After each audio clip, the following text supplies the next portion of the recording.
Salve, salve moçada, tudo bem? Beleza? Bom, então vamos aqui no meu canal, o canal do professor Bruno Pontes, para mais uma aula de filosofia. O tema de hoje, o surgimento da filosofia. Bora lá!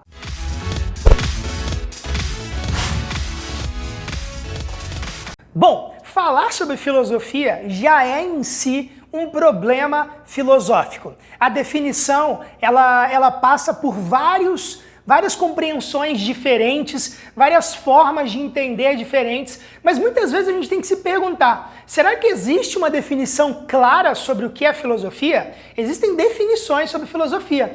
E a gente vai tentar hoje construir um pouquinho a partir de duas ideias. A primeira, a etimologia, e a segunda, através do contexto, de como que surge essa ideia de filosofia.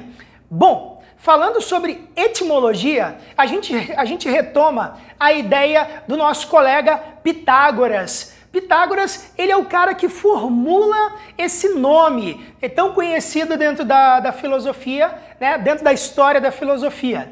Pitágoras, ele vai se chamar, né, vai se reconhecer como o amigo da sabedoria. E amigo da sabedoria, né, a gente sabe que aí já vem a definição etimológica, né, o sofos ali significa sabedoria e o amigo, a ideia de filia, o termo grego, né? Então, é o amigo do saber ou amigo da sabedoria. Pitágoras, ele se reconhecia dessa forma, como um amigo da sabedoria. E o fato desse... Por que ele é amigo da sabedoria, né? Porque exatamente ele não se reconhecia como o grande sábio, mas como aquele que estava em busca. Eu gosto também de uma definição de um filósofo contemporâneo chamado Merleau-Ponty. Ele diz que a verdadeira filosofia é reaprender a ver o mundo. Merleau-Ponty é um filósofo da fenomenologia, né, existencialista, um filósofo francês, e ele vai discutir um pouco que a filosofia ela é uma postura diante do mundo, posicionamento em relação ao mundo, na forma como a gente compreende as coisas, que a gente identifica as coisas, como nós nos relacionamos com o mundo, dá pra gente perceber e entender, e essa é uma definição muito usual, inclusive, que a filosofia, ela é movimento de conhecer, ou seja, a filosofia, ela não é apatia, ela não significa você aceitar as coisas, filosofia significa sempre questionar, sempre ir de encontro àquilo que nós vemos no mundo, as relações, as coisas de um modo geral.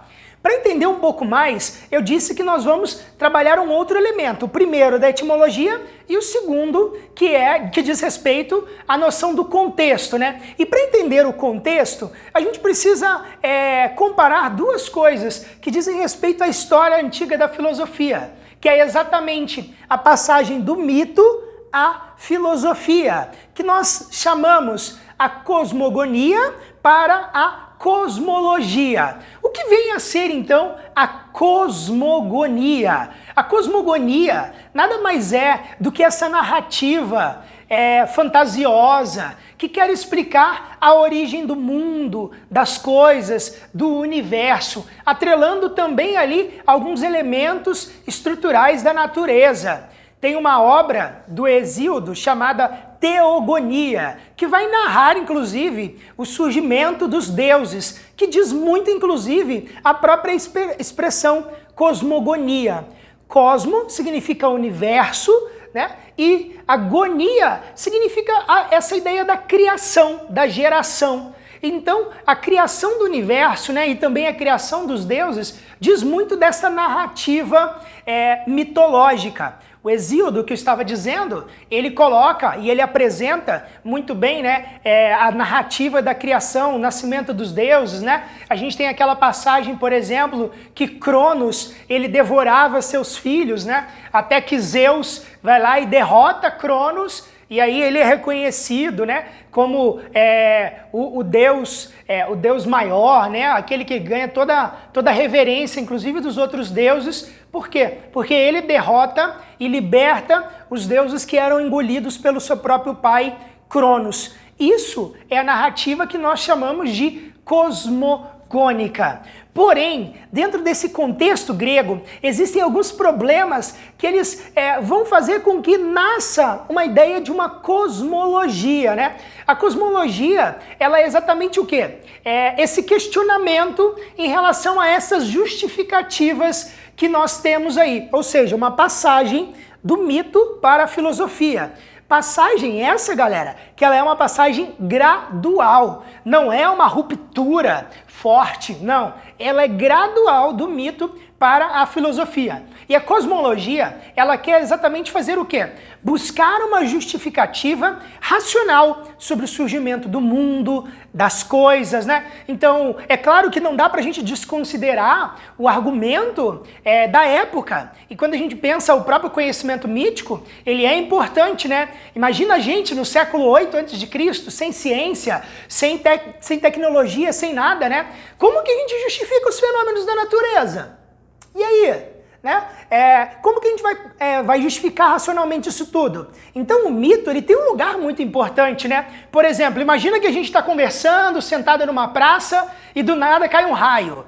Como que a gente explica isso sem a técnica? Eu olharia, se a gente estivesse no século 8 a.C., eu olharia para você e falaria assim, ih, caraca!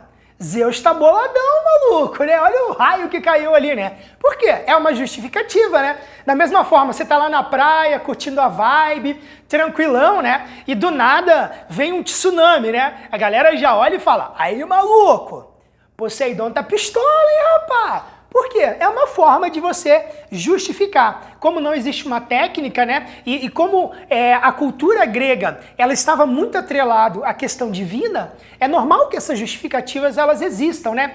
Porém, o contexto grego ele leva a uma outra crença, né? É uma crença apoiada na razão. Um estabelecimento da razão, questionando exatamente todo esse contexto de época. Lembra que eu falei que a palavra contexto é importante?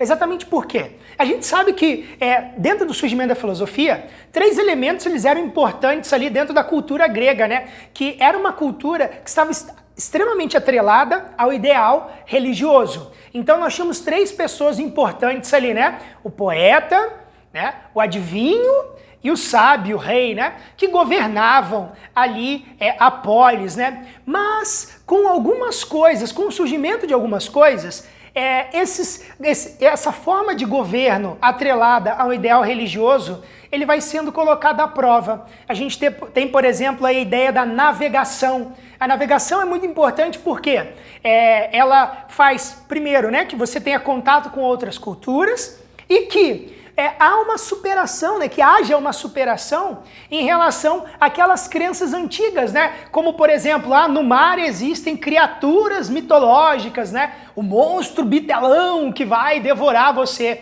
E aí quando começa a ter as navegações, eles percebem que essas coisas não existem. Então há uma racionalização, né? Surgimento da moeda, um segundo elemento importante. Por quê? Porque cria-se uma abstração em relação à forma como se relacionam, né? Como o valor, a ideia de valor, do preço, né? Da mercadoria, isso é abstração. Tá bom? E o terceiro elemento muito importante também dentro dessa ideia de contexto é a ideia do surgimento da assembleia, da deliberação política. Ou seja, o grego ele não tolera mais que outros venham dizer aquilo que eles têm que falar sobre a vida deles. Então eles mesmos passam a pensar o problema do homem em relação com a polis. Isso é sensacional, né? Eles começam a deliberar na assembleia sobre a vida deles. E quando eles começam a deliberar na assembleia sobre a vida comum deles, outros problemas filosóficos começam a surgir aí, né?